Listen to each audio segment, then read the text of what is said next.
सुप्रभात बच्चों, मैं आपके हिंदी एवं संस्कृत अध्यापिका ज्योति शर्मा। जैसा कि हमने हमारे इससे पहले वाले अध्याय में चैप्टर 5 चिट्ठियों की अनूठी दुनिया को कंप्लीट कर लिया है और पढ़ने में भी बड़ी आनंद की अनुभूति हुई, क्योंकि हम पुरानी चीजों को नए के अंदर ला करके समझ रहे थे। आज का जो हमारा टॉपिक होगा वो होगा व्याकरण भाषा का भाषा ज्ञान। जिसकी जैसे कि हम हिंदी वन में जो है पढ़ते हैं कि हर क्वेश्चन के बाद में जब क्वेश्चन आंसर कंप्लीट हो जाते हैं तो भाषा ज्ञान आता है। मतलब कि जैसे हाथ के कंगन के बिना हाथ अधूरा लगता है, उसी प्रकार से हिंदी का जो हिंदी साहित्य है वह व्याकरण के बिना अधूरा है।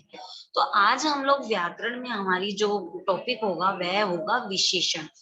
यहाँ पर आप चैप्टर नंबर 19 देख रहे हैं, आप चैप्टर नंबर नहीं भी लिखेंगे तो कोई दिक्कत नहीं है। तो देखिए, उप विषय हमारा है व्याकरण का विशेषण। सबसे पहले हम बात करते हैं कि विशेषण होता क्या है। विशेषण मतलब कोई ना कोई विशेष बात है, इसलिए वह विशेषण बना है।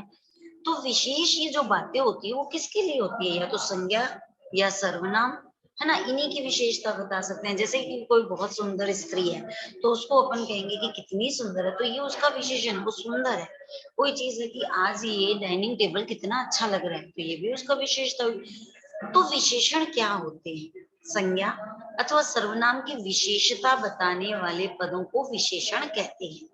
किसको कहते हैं? इसकी जो डेफिनेशन है वो है कि संज्ञा अथवा सर्वनाम की विशेषता बताने वाले पदों को विशेषण कहते हैं।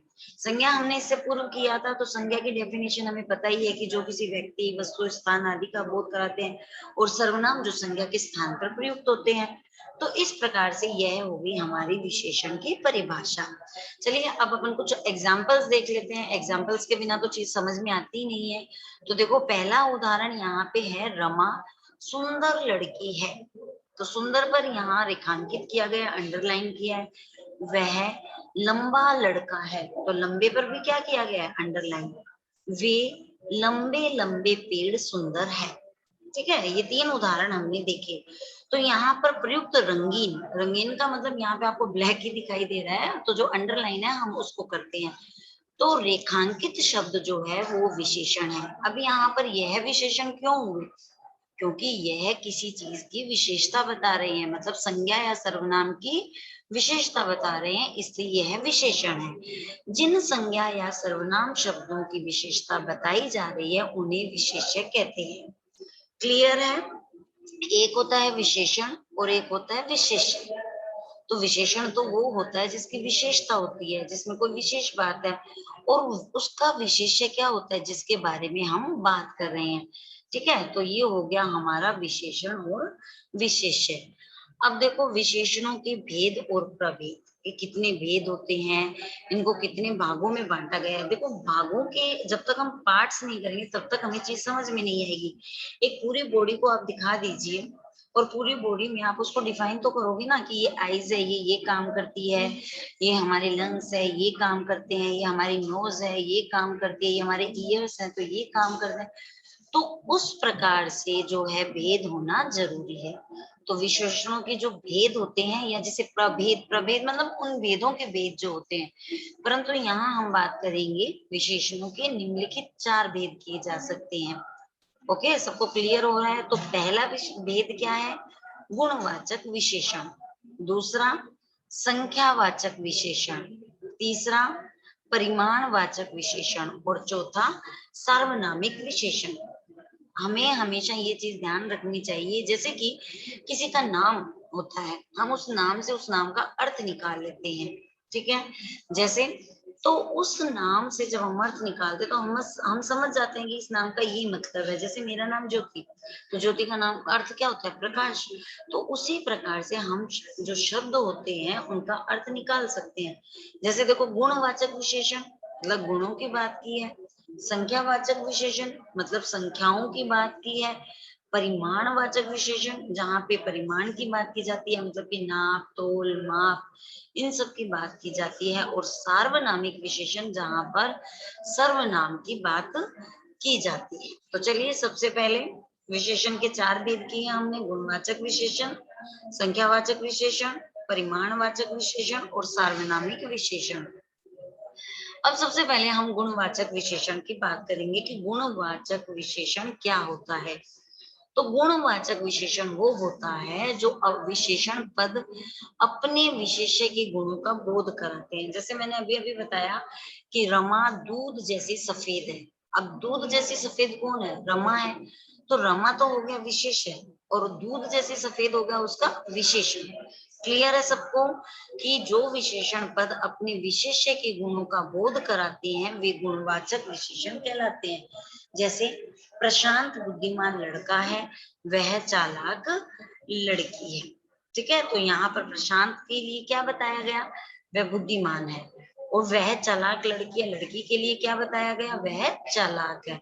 तो इस प्रकार से ये जो है क्वेश्चन हमारे हो गए। अब आगे देखो, गुणों के अंतर्गत, गुण का मतलब ये नहीं होता कि अच्छी बात हो, है ना, सुंदर है, बढ़िया है। गुण सिर्फ ये नहीं होते। गुणों के अंतर्गत निम्नलिखित विशेषताएं आती है, जैसे अच्छा है, बुरा है, बेईमान है, मूर्ख है, परिश्रमी है, आलसी है, निकम्मा है, सत्यवादी है, झूठा है, सच्चा है, साहसी है, योग्य है आदि। आप लोगों को अच्छे से समझ में आ रहा है तो आप जो है थम कर सकते हैं। अब देखो इसकी आकार और प्रकार, छोटा, बड़ा, लंबा, चौड़ा, मोटा, पतला, स्थूल, चौरस, आयताकार आदि। कैसे हुआ? कोई चीज छोटी सी है तो अपन के कई बार हमें छोटे छोटे टॉयज जैसे कि किचन सेट होता है, बच्चे खेलते हैं, तो हम जब बड़े हो जाते हैं तो वो हमें छोटे छोटे कितने प्यारे लगने लग जाते हैं। तो हम कहते हैं कि छोटे छोटे से हैं पर कितने सुंदर है। तो छोटा, ये भी गुण हो गया। कोई चीज बहुत विशाल है ना, तो ये भी एक गुण हो गया। लंबा है, चौड़ा है, मोटा है, तो ये सब गुणों में ही आते हैं। अब रंग से लेते हैं तो काला, गोरा, सांवला, सुंदर।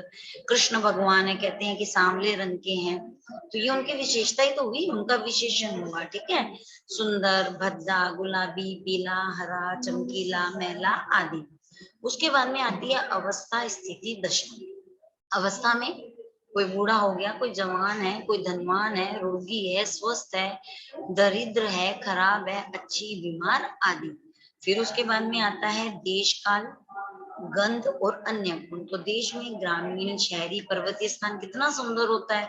इस प्रकार से रेगिस्तान, लोग घूमने रेगिस्तान में आते हैं, तो ये भी एक विशेषता ही हो गई। तो इस प्रकार से गुणवाचक में हम लोग अलग अलग परिस्थितियों को लेते हैं।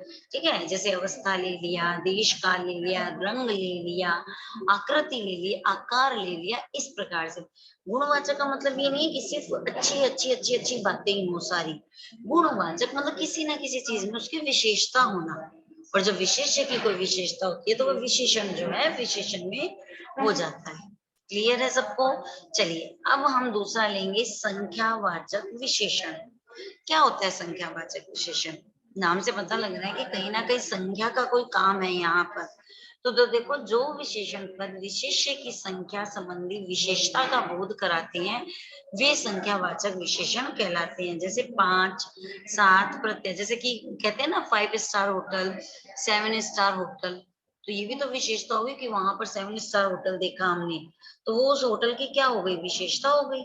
उस प्रकार से प्रथम, वह हमेशा फर्स्ट आता है, वह 100 लोगों में से भी एक जो है महान है। इस प्रकार से तो संख्यावाचक मतलब संख्या बताने वाले। ठीक है, अब संख्यावाचक में भी देखो, एक होता है निश्चित और एक होता है अनिश्चित। निश्चित वो होते हैं जिनमें एक निश्चित संख्या होती है, मतलब यह संख्या दी गई है। क्लास में अगर कोई बच्चा फर्स्ट आया है तो वो फर्स्ट ही आया है, ये निश्चित बात है कि वह फर्स्ट आया है, प्रथम स्थान पर आया है। मुझे 5 केले दे दो। अब 5 केले मतलब 5 केले, 5 से ना तो 5.5 और ना ही 6, तो ये क्या हो गया? निश्चित बात हो गई। तो वे संख्यावाचक विशेषण निश्चित संख्यावाचक कहलाते हैं जिनमें विशेषों की निश्चित संख्या दी गई हो। क्लियर है सब बच्चों को? चलिए अब इसका दूसरा पार्ट है अनिश्चित संख्यावाचक विशेषण। अनिश्चित, जिसमें कोई चीज की निश्चितता नहीं होती है। कैसे?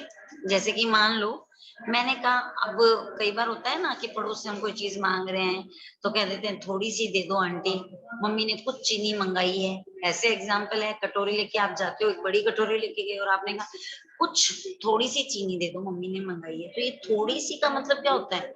थोड़ी सी का तो कोई निश्चित तो है ही नहीं, थोड़ी तो थोड़ी ही होती है, कुछ तो कुछ ही होती है ना। तो इस प्रकार से जैसे अनेक लोग आए, अब अनेक लोग का मतलब क्या हुआ, 1000 भी आ सकते हैं, 500 भी आ सकते हैं, तो ये अनिश्चित चीज हो गई। तो संख्यावाचक विशेषण के दो भेद होते हैं, एक होता है निश्चित संख्यावाचक और एक होता है अनिश्चित संख्यावाचक। सबको समझ में आ रहा है तो आप लोग अपने जो है हैंड रेज कर सकते हैं, आप लोग थंब भी कर सकते हैं कि हाँ हमें अच्छे से समझ में आ रहा है, ताकि हम अच्छे से आगे जो है आसानी से पढ़ सकते हैं, है ना। तो चलिए अब हम करेंगे परिमाणवाचक विशेषण। तीसरा हमारा है परिमाणवाचक। परिमाणवाचक विशेषण क्या होता है? परिमाण का मतलब क्या होता है? परिमाण, अर्थात किसी में नाप, तोल, माप, मात्रा, ये सब चीजें होती हैं परिमाण। जैसे कि आपके घर पर दूध वाला आता है और आपको जो है दूध लेना है, तो आप लोग क्या करोगे? अगर मान लो आप डेली 2 किलो दूध लेते हो और उस दिन आपको 1 लीटर ही दूध लेना है या 1 किलो दूध लेना है, तो आप ऐसे बोलोगे ना कि आज हमें 1 किलो दूध दे दीजिए या 1 लीटर दूध दे दीजिए। तो जिसमें नाप तोल माप जो है वो आते हैं, उसे परिमाणवाचक विशेषण कहते हैं। तो देखो, जो विशेषण पद अपने के परिमाण अथवा मात्रा का बोध कराते हैं वे परिमाणवाचक विशेषण कहलाते हैं। जैसे में अभी मैंने आपको एग्जांपल दे दिया, 2 लीटर दूध, 5 किलो लड्डू, है ना, बहुत चीनी, आधा किलो नमक, इस प्रकार से आप कोई भी जो है नाप तोल वाली ले सकते हैं। अब देखो इसमें भी संख्यावाचक विशेषण की तरह दो आते हैं। परिमाणवाचक में भी दो भेद होते हैं। कौन कौन से होते हैं? एक निश्चित होता है और एक अनिश्चित होता है। तो ये तो हमें समझ में ही आ गया कि जिसमें माप तोल निश्चित होगा, मतलब 5 किलो तो 5 किलो, 4 किलो तो 4 किलो, है ना, 2 लीटर तो 2 लीटर, 1 गज तो 1 गज, है ना। तो 2 मीटर कपड़ा तो 2 मीटर कपड़ा, तो ये क्या होगी? निश्चित बात है। अब जैसे देखो, निश्चित परिमाणवाचक विशेषण, जो परिमाणवाचक विशेषण अपने विशेष्य के निश्चित परिमाण का बोध कराते हैं वे निश्चित। तो ये तो चीज आपको क्लियर हो गई कि विशेषण जो है वो विशेष्य पर डिपेंड है ना। विशेष्य की ही हम विशेषता को बताएंगे तो वह विशेषण बनेगा। तो देखो पहला एग्जाम्पल है, मेरे लिए 3 किलो रबड़ी लेकर आना। कितनी किलो लेकर आना? 3 किलो रबड़ी लेकर आना। तो एक निश्चित बात हो गई। वह 1 लीटर दूध जो है पिएगा, और वह 1 लीटर कितना दूध पिएगा? 1 लीटर दूध पिएगा। तो ये हो गया हमारा निश्चित। अब हम आते हैं अनिश्चित में। अनिश्चित संज्ञा अथवा सर्वनाम के अनिश्चित परिमाण का बोध कराने वाले विशेषण पद जो है वो अनिश्चित होते हैं। तो अब यहाँ पर आपको कंफ्यूज नहीं होना कि ये संज्ञा सर्वनाम नाम क्यों आया। तो हमने तो शुरू में परिभाषा में पढ़ा है कि विशेषण वही होते हैं जो संज्ञा और सर्वनाम की विशेषता बताते हैं, वो विशेषण है। मतलब किसी विशेष्य की विशेषता बताते हैं, वही तो विशेषण होते हैं। तो यहाँ पर इसको खुल करके दे दिया। अब देखो अनिश्चित में जिसकी कोई निश्चितता नहीं है, जैसे मेरे लिए थोड़ी सी रबड़ी लेकर आना, वह कुछ दूध पिएगा। कुछ का मतलब क्या होता है? जैसे आप कभी मम्मी को बोलो थोड़ा सा दूध पीऊंगा, थोड़ा सा का मतलब क्या होता है? थोड़े, अगर आपको 1 गिलास दूध मुझे पीना है, आज मुझे 2 गिलास दूध पीने हैं, तो यहाँ पर यह चीज हो गई है। चलिए अब हमारा जो लास्ट है सार्वनामिक, 4 वेद में, जिसे कि हम संकेतवाचक विशेषण भी कहते हैं। सार्वनामिक संकेतवाचक, कि संकेतवाचक में क्या होता है कि जो विशेषण पद विशेष्य की ओर निर्देश अथवा संकेत करता हो। अब विशेष्य कौन है? संज्ञा या सर्वनाम। तो सार्वनामिक या संकेतवाचक विशेषण कहते हैं। किसे कहते हैं? जो विशेषण पद विशेष्य की ओर निर्देश अथवा संकेत करता हो वह सार्वनामिक या संकेतवाचक विशेषण कहते हैं। सार्वनामिक अर्थात इसको अगर हम अलग अलग करेंगे तो क्या मतलब होता है? सर्वनाम, है ना, एक प्रत्यय लग गया, सार्वनामिक बन गया। तो सार्वनामिक विशेषण सर्वनाम ही होते हैं। नाम से पता लग रहा है, बस नाम में प्रत्यय का यूज कर लिया है, किंतु इनका योग संज्ञा से पहले होता है। संज्ञा से पहले कैसे होता है? जब संज्ञा से पहले हम सर्वनाम का उपयोग करेंगे तो वो कहीं ना कहीं सर्वनाम जो है हमें संकेत कर रही है, और संकेत करते हैं तो इसलिए इसे संकेतवाचक विशेषण भी कहते हैं। देखो एग्जाम्पल, वे लोग वहां क्यों खड़े हैं? ये पेड़ बहुत अच्छे लगते हैं, इन किताबों को पढ़िए। अब आपने इन उदाहरण में देखा ना, वे सर्वनाम आ गया, ये सर्वनाम आ गया, इन सर्वनाम आ गया, और उसके बाद में क्या आया, संज्ञा का प्रयोग हुआ। तो संकेत दे दिया गया क्या, कि वहां कौन खड़ा है, वहां वे लोग खड़े हैं, अच्छे क्या लग रहे हैं, वे ये पेड़ बहुत अच्छे लग रहे हैं। किसको पढ़िए, इन किताबों को पढ़िए। तो मतलब कि हमें संज्ञा से पहले यह संकेत दे दिया गया। तो जब हमें संकेत दे दिया गया तो वह सार्वनामिक भी कहलाता है, वह सर्वनाम भी कहलाता है। क्लियर है? सार्वनामिक को हम लोग संकेत भी कह सकते हैं और सर्वनाम तो उसका प्रत्यय हो गया। सबको समझ में आ गया? सार्वनामिक जो है वो इस तरीके से होता है। तो चलिए अब हम आगे करते हैं। अब प्रविशेषण, देखो जब आप, जैसे कि आप पढ़ते हो बल, निपात, निपात का मतलब होता है किसी बात पर बल देना। अब बल दी कैसे दिया जाता है, जैसे मैंने एक सिंपल सी बात की, वह सुंदर है, वह सुंदर है तो सुंदर है, बस नॉर्मल सी बात है, वह सुंदर है। पर मैंने कहा वह बहुत सुंदर है, अब बहुत सुंदर का मतलब क्या हुआ, मतलब बहुत ही सुंदर है। तो ये प्रविशेषण कहलाता है। मतलब किसी बात पर हमें जोर दे करके उस बात को अच्छे से डिफाइन करना जो है वो प्रविशेषण कहलाता है। जैसे देखो, जो पद विशेषणों की विशेषताओं का बोध कराते हैं वे प्रविशेषण कहलाते हैं। इतनी देर तो हम बात कर रहे थे विशेष्य की, जो है विशेषता को बताते हैं वे विशेषण होते हैं। अब हम बता रहे हैं कि जो विशेषण की विशेषताओं का बोध कराते हैं वे प्रविशेषण कहलाते हैं। जैसे वह बहुत सुंदर लड़की है, रमेश बहुत शक्तिशाली पहलवान है, यह ब्राह्मण ज्यादा गरीब है। तो आपको समझ में आ ही गया ना, बहुत सुंदर, अब सुंदर तो है पर बहुत सुंदर है, तो यहाँ पे जोर दे दिया गया प्रविशेषण। बहुत शक्तिशाली पहलवान है तो प्रविशेषण, ब्राह्मण ज्यादा गरीब है तो ज्यादा, इस प्रकार से जो है वो प्रविशेषण होते हैं।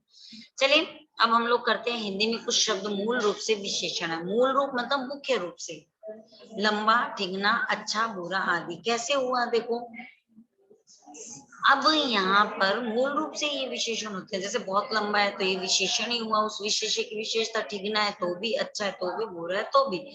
अब संज्ञा से विशेषण बनेगा। हमने इतना सारा पढ़ लिया तो हम थोड़ा मूल्यांकन भी कर लेते हैं। आदर से क्या बना, आदर किसका किया जाता है, जो आदरणीय होता है। ठीक है। नमक जब हम किसी चीज में खाते हैं तो वह क्या होती है, नमकीन होती है। लखनऊ, लखनऊ में लखनवी कढ़ाई पर जैसे फेमस है। नगर, नागरिक।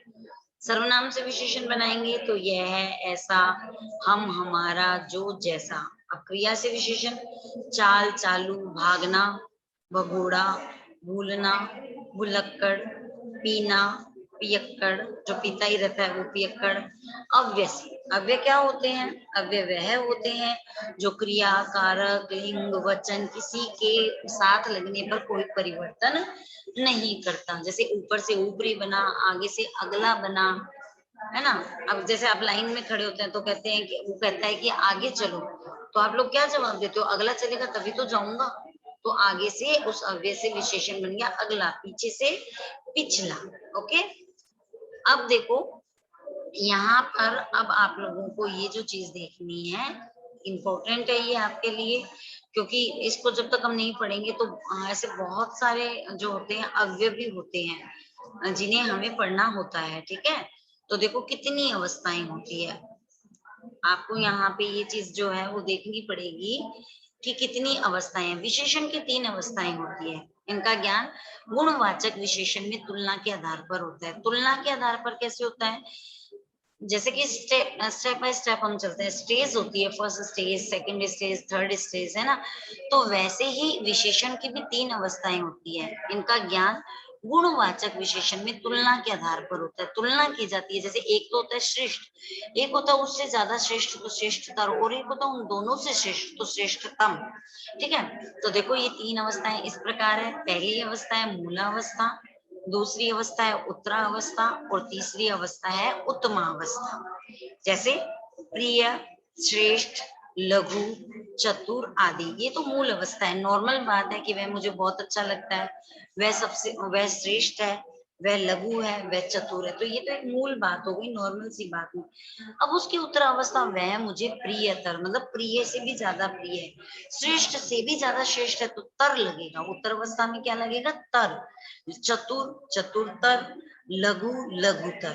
ठीक है, यहाँ पर आपको ये दिखाई दे रहा है, ये चतुरतर है। अब उत्तमावस्था, उत्तमावस्था में तम प्रत्यय लग जाता है। ठीक है, उत्तर अवस्था में तरप प्रत्यय लगता है, जिसका तर शेष रहता है। और उत्तमा अवस्था में तमप प्रत्यय लगता है, जिसमें तम शेष रहता है। अब तर में देखो पीछे लगा तो मतलब प्रत्यय हुआ। प्रिय तर, श्रेष्ठ तर, लघुतर, चतुरतर आदि। प्रियतम तम प्रत्यय आ गया, श्रेष्ठतम तम प्रत्यय, लघुतम तम प्रत्यय, चतुर्थम आदि। तो जब आप लोग तमप और तरप प्रत्यय का यूज करेंगे, तब आप लोगों को ये अवस्थाएं भी ध्यान रखनी पड़ेगी। तो हम लोगों ने इसको पढ़ा, आपको अच्छे से समझ में आ गया होगा। और अगर नहीं समझ में आया तो आप लोग मुझसे पूछ ही सकते हैं। अब आप लोगों के मूल्यांकन के लिए मैं आपको गृह कार्य दे रही हूँ। क्लियर है? आपको पूरा ये नोटबुक में करना है, कोई भी कंफ्यूजन नहीं होना चाहिए। अब देखिए, जैसे प्रश्न 1, निम्नलिखित शब्द विशेषण की मूल अवस्था के हैं, इनके उत्तरा व उत्तमा अवस्था के रूप लिखिए। हमने अभी अभी इसका अध्ययन किया। अब आप लोग जो है उत्तरा और उत्तम, मतलब उत्तम और उत्तर अवस्था बनाइए, जैसे उच्चतर है ना। अब आप लोग एक का मैं बताती हूँ, उच्चतर और उच्चतम। अब आप लोग बाकी जो है स्वयं ही बनाएंगे। ये आपका मूल्यांकन है, तो आप इस गृह कार्य को अपने जो नोट वर्क करोगे उसके साथ में ही करोगे। क्लियर? सेकंड क्वेश्चन देखो, मूल्यांकन है तो निम्नलिखित वाक्यों में विशेषण और क्रिया शब्दों को छांट कर लिखिए। अब आपको पता होना चाहिए कि इसमें क्रिया क्या है और विशेषण क्या है। क्रिया वो होती है जिसमें हमें कार्य होने का बोध होता है। जैसे पहले में मैं आपको बताऊंगी, बाकी आप करोगे। काला घोड़ा तेज दौड़ता है, तो दौड़ना क्या हो गया? क्रिया हो गई। और घोड़ा क्या हो गया? विशेषण हो गया। तो बाकी में आप जो है बनाओगे। तो ये आपका हुआ अभ्यास हेतु गृह कार्य।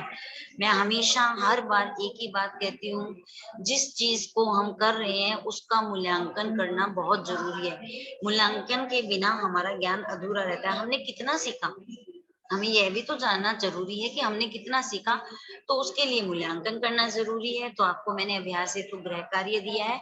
आप लोग अपना जो ऊपर का पीडीएफ का जो वर्क है वो करेंगे, उसके बाद में अभ्यास हेतु गृह कार्य करेंगे। तो उम्मीद करती हूँ आप लोगों को सबको अच्छे से समझ में आ गया होगा। और फिर भी कोई डाउट्स हो तो पूछ सकते हैं आप। ओके, अपना ध्यान रखिए, सब घर पे आराम से सेफली रहिए। Thank you.